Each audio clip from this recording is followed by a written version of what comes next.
বেগুনকে ইংরেজিতে egg plant বলা হয় কেন? এগ প্ল্যান্টের বাংলা তর্জমা করলে দাঁড়ায় ডিমের গাছ। তাহলে কি পূর্বে এই বেগুন গাছে হাঁস মুরগির ডিমের মতো দেখতেই ডিম ধরতো? সেটা জানতে হলে আমাদেরকে চলে যেতে হবে সেই অতীতে, সেই 1700 শতাব্দীতে। তখনকার ইউরোপীয় যে বেগুন হতো সেগুলোর রং এবং আকৃতি এখনকার বেগুনের মতো ছিল না।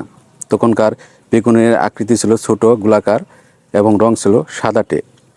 এবং যখন গাছে দুলতো তখন দূর থেকে দেখে মনে হতো যে গাছে হাঁস মুরগির ডিম ঝুলছে, যার কারণে ইউরোপিয়ানরা এর নাম দিল এগ প্ল্যান্ট।